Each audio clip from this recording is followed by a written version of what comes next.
Nah, jadi karena penasaran, Wahyu itu langsung mengeluarkan isi jaring. Di situ banyak sekali lumpur-lumpur yang sudah bercampur dengan lumpur. Ternyata mereka bertiga itu teriak, "Wah, apa iki?" Nah, ternyata yang ditangkap Wahyu, yang disangkanya lele itu adalah telapak tangan manusia. Jadi waktu itu suami istri ini lewat persis di depan peternakan itu. Tiba-tiba dia itu ngerasa diikutin sosok perempuan. Lah, perempuan ini nggak lari, tapi melayang. Dan melayang itu di tangan kanannya megang kepala. Kepala itu bisa dipastikan adalah kepala anak kecil. Nah, sekali lagi sosok perempuan ini sambil ngomong ke orang-orang tersebut, Pak, sampean gelem ndas toh, Pak? Sampean gelem ndas, Pak? Sampean gelem ndas."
Bismillahirrahmanirrahim. Assalamualaikum warahmatullahi wabarakatuh.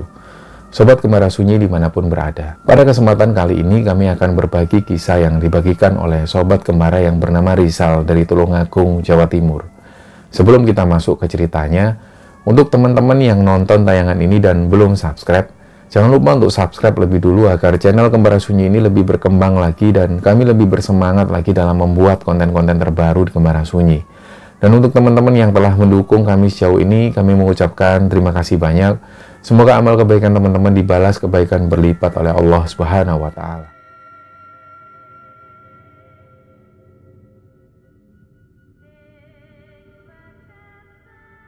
Ya, untuk cerita kali ini datangnya dari Tulungagung, Jawa Timur. Ngomong-ngomong tentang Tulungagung, ada yang terkenal di sana. Sepengetahuan kami, di sana itu banyak sekali warung kopi berjajar-jajar, dan kopinya itu unik. Jadi kopinya ini nggak berwarna hitam seperti kopi-kopi pada umumnya, tapi kopi ini cenderung berwarna hijau seperti hijau lumut. Nah, ternyata kopi ini adalah campuran kopi dan juga biji kacang hijau. Nah, di Tulungagung itu terkenal sekali kopi ini. Jadi di setiap warung pasti menyajikan kopi semacam ini. Di daerah-daerah lain ada juga kopi ini yang dicampur dengan biji jagung, ada juga yang dicampur dengan beras, maupun juga ada yang di beberapa daerah itu dicampur dengan kelapa. Jadi macam-macam, dan ini adalah kearifan lokal. Nah, di Tulungagung sendiri itu juga ada yang menarik. Jadi ada tradisi di sana itu yang disebut nyete. Jadi setiap kali rokok itu, setiap batang rokok itu dilukis dengan ampas kopi. Dan sampai-sampai nyete ini dijadikan sebuah perlombaan, dan sampai pada akhirnya Tulungagung itu dikenal dengan tradisi nyetenya itu. Suatu ketika kami juga pernah ketemu dengan beberapa teman yang ada di Tulungagung.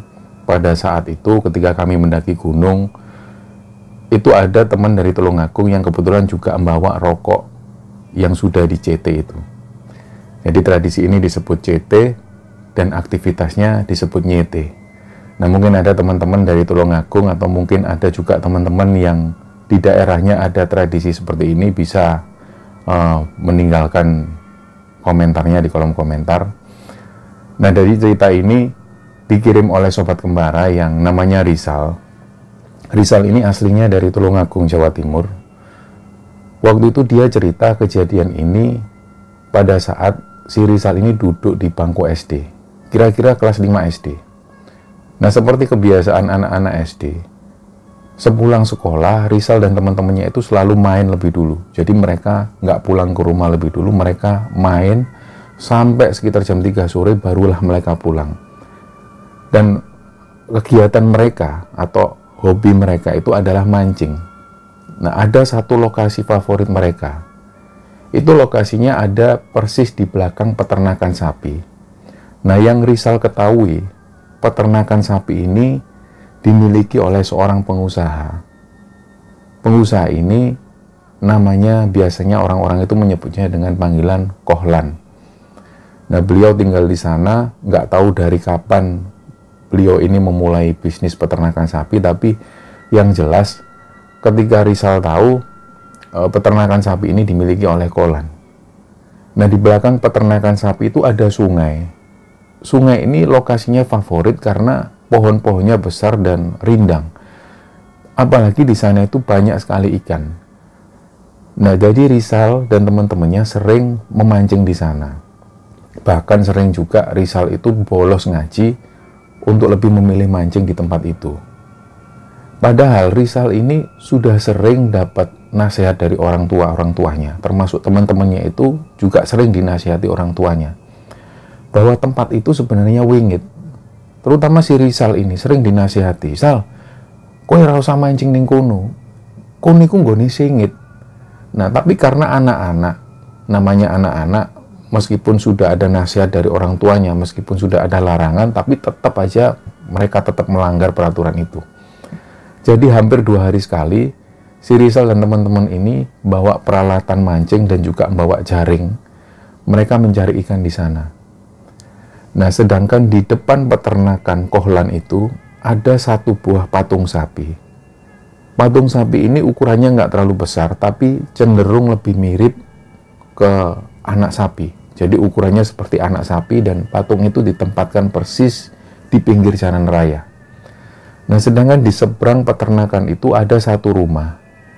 Rumah ini adalah rumahnya Pak Dejani. Biasa anak-anak menyebutnya Pak Dejani.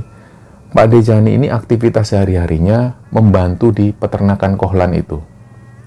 Nah, di peternakan Kohlan itu ada sekitar 30 ekor sapi. Jadi setiap pagi Pak Dejani ke sana untuk memerah sapi dan kemudian dibawa ke pasar untuk dijual. Jadi bisa dikatakan Pak Dejani ini pekerja juga sekaligus tangan kanan dari Kohlan. Nah, satu hari sepulang sekolah, si Rizal ini diajak teman-temannya. Terutama ada 2 sahabat Rizal ini yang namanya Udin dan Wahyu. Mereka senang sekali mancing di tempat itu. Padahal mereka tahu sendiri bahwa tempat itu sebenarnya dilarang karena wingit. Nah, sepulang sekolah mereka pergi ke sana dan mancing. Nggak terasa sampai jam 3 sore. Nah, dari jam 12 sampai jam 3 sore itu mereka dapat banyak sekali ikan. Nah, akhirnya hal itulah yang membuat mereka ketagihan selalu pengen mancing di tempat itu. Nah, 2 hari kemudian, waktu itu karena pulang sekolah mereka ada kegiatan main bola, jadi mereka nggak sempat mancing. Sepulangnya dari situ, sekitar jam 3 sore, mereka ini harus ngaji jam 4 sore. Tapi karena mereka hari itu belum sempat mancing, ada usulan dari temennya si Wahyu itu. "Sal, wis, ra usah ngaji, bolos wae, mancing ning mburine peternakane Kohlan. Iki mumpung banyune agung." Nah, karena tawaran dari si Wahyu itu, akhirnya Rizal dan Udin juga mau. "Ya wis, piye? Berarti bolos ngaji." "Ya wis, bolos wae." Sore itu mereka nggak berangkat ke tempat ngaji, tapi langsung menuju ke tempat peternakan Kohlan itu. Jadi mereka langsung menuju ke sana. Si Udin dan si Wahyu ini turun ke sungai. Jadi mereka bawa jaring dan langsung mulai menjaring ikan. Sedangkan si Rizal biasanya nunggu di atas sungai. Dia itu bawa satu timba. Timba ini diambil bekas dari cat. Nah, Rizal ini biasanya yang menjaga ikan-ikannya di atas. Jadi ketika temannya si Wahyu dan juga Udin itu dapat ikan, Rizal yang langsung memasukkan ke timba.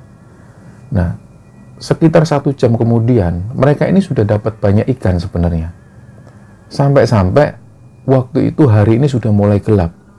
Nah, Rizal sudah ngingetin ke teman-temannya, "Weh, Rek, ayo wis arep maghrib iki, ayo bali wae." Ternyata si Wahyu dan Udin ini tetap asik. "Ya sik nanggung." Nah, semakin lama Wahyu dan Udin ini semakin menuju ke arah timur. Jadi Rizal waktu itu akhirnya ngikuti temannya itu. Nggak lama kemudian salah satu temannya mulai naik. Jadi Udin naik, sedangkan si Wahyu masih terus jalan menyusuri sungai. Nah, waktu itu Udin dan Rizal mulai memeriksa ikan-ikannya. Jadi hasil tangkapan mereka mulai dicek. Ternyata nggak lama setelah itu, mereka dengar si Wahyu ini teriak-teriak. Woi, oleh iwak lele gede, oleh iwak lele gede. Wahyu ini lari sambil bawa jaring. Nah, waktu itu Rizal dan Udin ini sempat bertanya-tanya, hah, lele? Mosok ono iwak lele ning kene. Nah, begitu Wahyu datang, iki lho, aku oleh iwak lele gede banget. Jadi si Wahyu ini mengaku kalau dia dapat ikan lele yang besar. Padahal menurut mereka itu sama sekali nggak pernah mendapatkan ikan lele, karena mereka merasa di sungai itu nggak pernah ada ikan lele. Nah, jadi karena penasaran, Wahyu itu langsung mengeluarkan isi jaring. Di situ banyak sekali lumpur-lumpur yang sudah bercampur dengan lumpur. Ternyata mereka bertiga itu teriak, "Woi, apa iki?"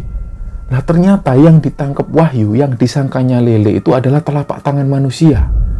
Nah, karena mereka sudah terlanjur ketakutan, mereka pun lari, sampai-sampai ikan hasil tangkapan tadi ini nggak dibawa oleh mereka. Jadi begitu mereka pulang, mereka nggak berani cerita ke orang tuanya. Karena kalau mereka cerita ke orang tuanya pasti malah semakin marah. Karena orang tua mereka ini selalu melarang anak-anak ini pergi ke belakang peternakan kohlan. Jadi selama hampir 2 hari itu mereka nggak berani cerita. Ada usulan dari Wahyu waktu itu, piye nek diceritakno nang Pak Dejani wae. Ya wis, ayo. Lah mereka ini berani cerita ke Pak Dejani karena Pak Dejani ini akrab dengan anak-anak itu. Jadi mereka merasa aman cerita ke Pak Dejani. Sore itu kebetulan Pak Dejani ada di rumah. Langsunglah mereka datang dan menceritakan tentang itu. Nah, pada saat mereka cerita tentang itu, Pak Dejani itu awalnya diem. Nggak lama setelah itu Pak Dejani marah ke anak-anak ini. Kowe ojo pisan-pisan mana ya mancing ning kono ya. Kowe nek gak kepingin dadi tumbale kolan, wis ora usah mancing ning kono. Nah, waktu itu Rizal dan teman-teman ini nggak tahu tumbal itu apa, mereka nggak tahu. Yang jelas dari mimik wajah Pak Dejani waktu itu, Pak Dejani ini marah dan melarang mereka untuk datang lagi ke sana. Jadi mereka pun akhirnya nurut dengan Pak Dejani. Nggih Pak De, mboten malih mancing ten mriku. Lah akhirnya beberapa hari kemudian mereka nggak berani mancing di sana. Akhirnya berjalannya waktu, sekitar 2 minggu kemudian, ada kecelakaan. Yang kejadiannya ini persis terjadi di depan peternakan kohlan. Jadi ada 2 korban waktu itu. 2 korban ini cewek semua.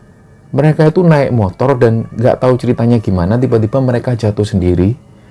1 orang ini masuk ke gorong-gorong. Nah, satunya lagi itu kepalanya terbentur persis di patung sapi itu. Jadi dua-duanya meninggal. Nah, orang-orang langsung berbondong-bondong ke sana. Yang mereka bingungkan ini 1 korban cewek yang masuk ke gorong-gorong karena kepalanya itu tertutup gorong-gorong. Mereka bingung mengeluarkan. Di satu sisi lain, si korban perempuan yang masuk gorong-gorong itu badannya cenderung agak gemuk. Nah, solusi lainnya, mereka harus menghancurkan bangunan semen yang ada di atas gorong-gorong. Karena hari ini sudah mulai gelap, ada usulan dari orang-orang yang lain. Wis, ditarik wae, ditarik, dipaksa ditarik. Nah, akhirnya orang-orang ini pun narik tubuh si perempuan ini. Begitu ditarik, ternyata rambutnya itu tersangkut di kawat-kawat yang ada di dalam gorong-gorong. Jadi ketika ditarik, rambutnya ini sudah hampir lepas semua. Nah, begitu korban sudah bisa dikeluarkan, barulah nggak lama kemudian polisi ini datang. Nah, setelah itu barulah korban ini dievakuasi, dan setelah kejadian itu, orang-orang nggak berani melintas ke daerah itu. Nah, sebelum-sebelumnya, memang sering terjadi kecelakaan di tempat itu. Makanya orang-orang di sana itu menganggap tempat ini tempat angker.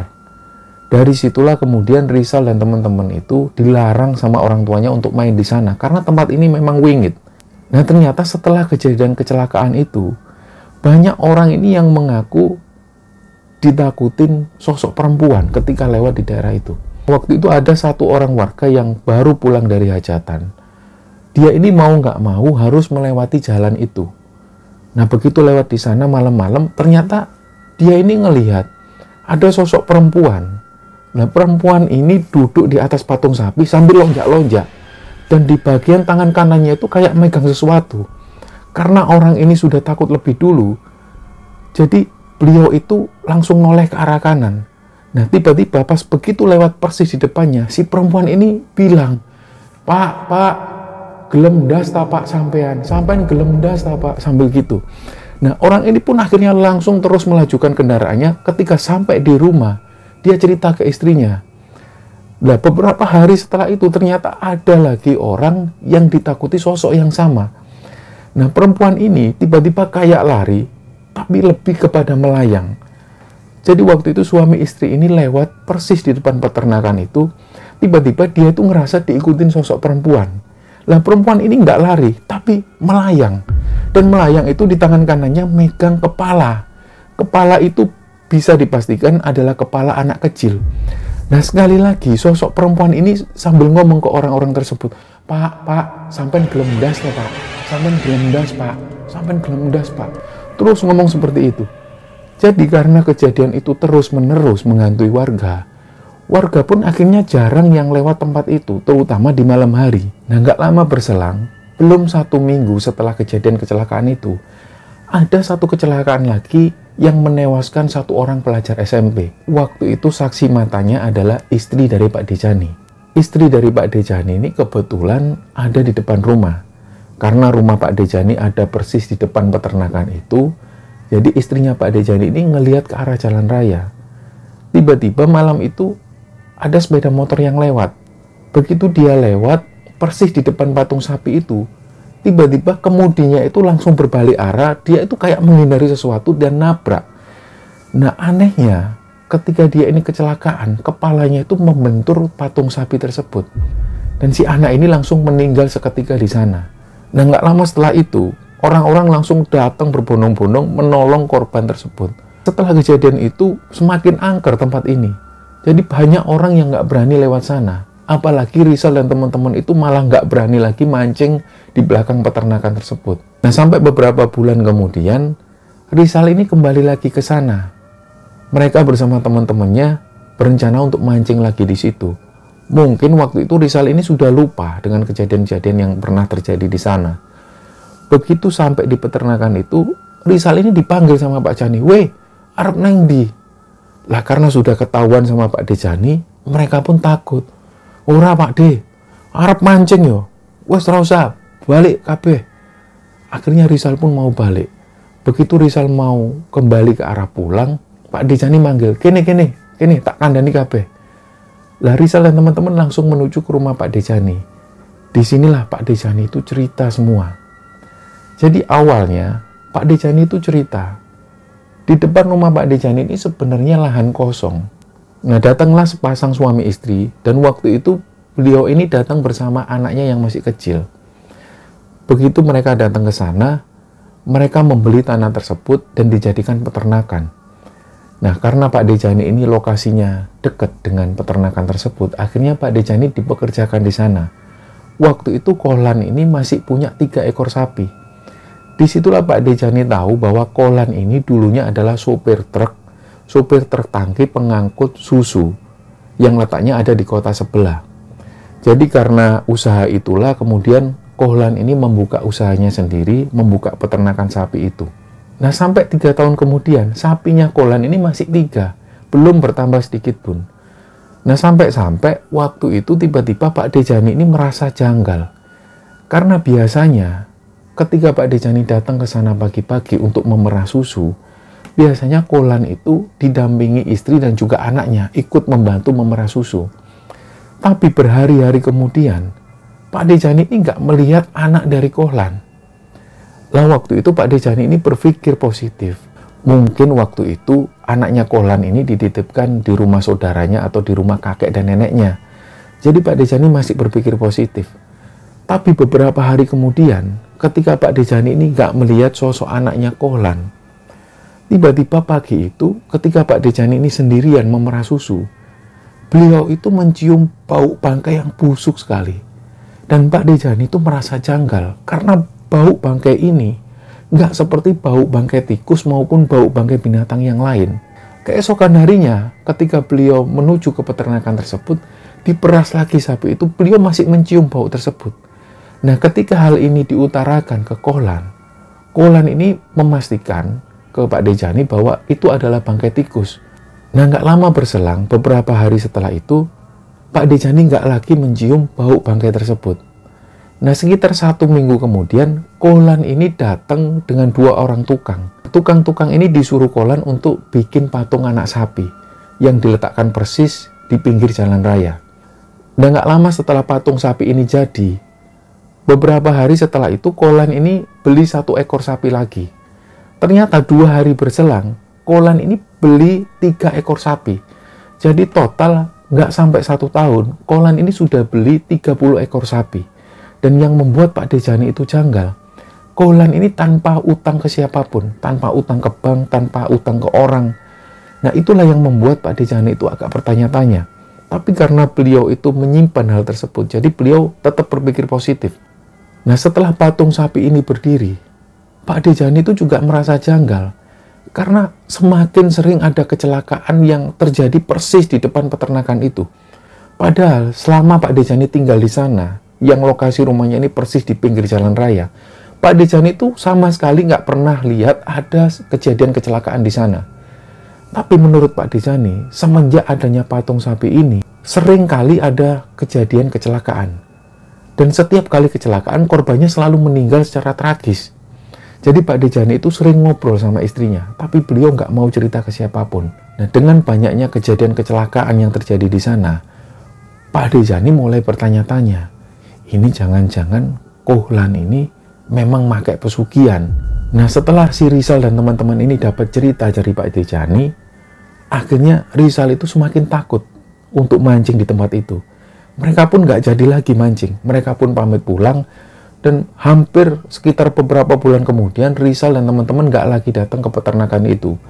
Sampai-sampai kemudian kampung ini gempar. Karena ada berita, orang-orang kampung ini mau menghancurkan patung sapi yang ada di depan peternakan Kohlan. Dan nggak tahu ceritanya seperti apa, tiba-tiba sore itu, orang-orang kampung datang ke peternakan Kohlan. Sore itu, Kohlan dan istri ini nggak ada di tempat. Jadi orang-orang kampung itu mau menghancurkan patung sapi itu. Nah, ternyata berita-berita yang beredar, kenapa patung sapi ini mau dihancurkan? Karena waktu itu, istri dari Pak Dejani ini sering mimpi. Jadi setiap malam ketika istri Pak Dejani ini tidur, beliau itu didatengin sosok anak kecil, ditarik-tarik bajunya. Mak, tolong hancurno patung sapiku, mak. Hancurno ae, mak, patung sapiku, mak. Lah, ini yang membangunkan itu selalu anak kecil. Kepalanya itu hampir pelontos. Dia selalu narik-narik baju dari istri dari Pak Dejani itu. Dan selalu minta seperti itu. Nah, karena kejadian itu terus-menerus, istri dari Pak Dejani terus dimimpiin anak kecil itu dan minta untuk patung sapi ini dihancurkan. Akhirnya istri Pak Dejani ini cerita ke Pak Dejani. Ketika pertama kali dapat cerita dari istrinya, Pak Dejani itu nggak langsung percaya. Pak Dejani sempat cerita ke istrinya, wes itu mungkin bunga tidur, wes nggak usah dipikir. Nah, ternyata beberapa hari kemudian, Pak Dejani ini dapat laporan dari warga. Ternyata banyak warga itu yang mimpi hal yang sama. Jadi beberapa warga itu mengaku, malam itu mereka ini didatengin sosok anak kecil. Dia itu kayak meluk kakinya si warga tersebut sambil minta tolong. Bu, njaluk tolong, Bu. Sapi ini ku hancurno, Bu. Patung sapi ini ku hancurno ae, Bu. Tolong ya, Bu. Nah, karena semakin banyak laporan dari warga yang mimpi hal yang sama, akhirnya ketika dikumpulkan informasi ini, warga pun sepakat untuk menghancurkan patung sapi tersebut. Jadi kebetulan karena sore itu Kohlan dan istrinya ini nggak ada di tempat, langsunglah warga ini bawa linggis, bawa palu dan lain sebagainya. Patung sapi ini dihancurkan. Nah, begitu bagian perut patung sapi ini dihancurkan, warga semua ini kaget. Karena ternyata ada benda yang jatuh. Dan begitu mereka semua lihat, benda yang jatuh ini ternyata kepala anak kecil. Langsung warga itu benar-benar kaget. Dan Pak Dejani bilang ke orang-orang, weh, telepon polisi. Iki ndasi arek cilik. Pada saat polisi ini menuju ke TKP, warga itu sudah habis kesabaran. Mereka ini mau membakar peternakan dari Kohlan itu.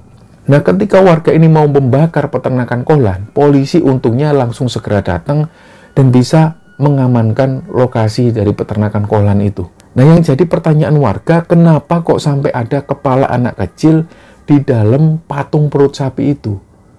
Nah, warga pun langsung menyimpulkan, ini jangan-jangan anak dari Kolan sendiri yang ditumbalkan. Kalau Pak Dejani sendiri ini yakin bahwa yang ditumbalkan atau kepala yang ada di dalam perut patung sapi itu adalah anak Kolan sendiri.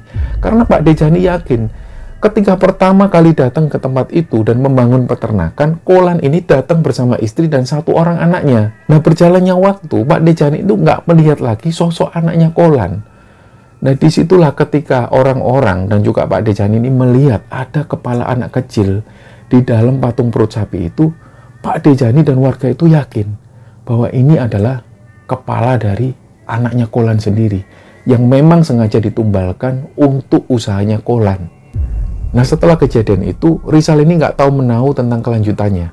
Yang jelas peternakan sapi ini pun ditutup, dipasang garis polisi, dan nggak lagi dioperasikan. Nah, beberapa tahun kemudian akhirnya peternakan sapi ini pun dialihfungsikan menjadi sebuah pabrik di sana. Nah, cerita inilah yang pernah terjadi di satu desa di Tulungagung, dan cerita ini dibagikan oleh sobat kembara yang bernama Rizal. Kami mengucapkan terima kasih kepada Rizal yang telah membagikan cerita ini kepada Kembara Sunyi. Semoga kisah ini bisa diambil kesimpulan dan bisa diambil hikmah oleh teman-teman semua. Mohon maaf kalau ada salah-salah kata. Wassalamualaikum warahmatullahi wabarakatuh.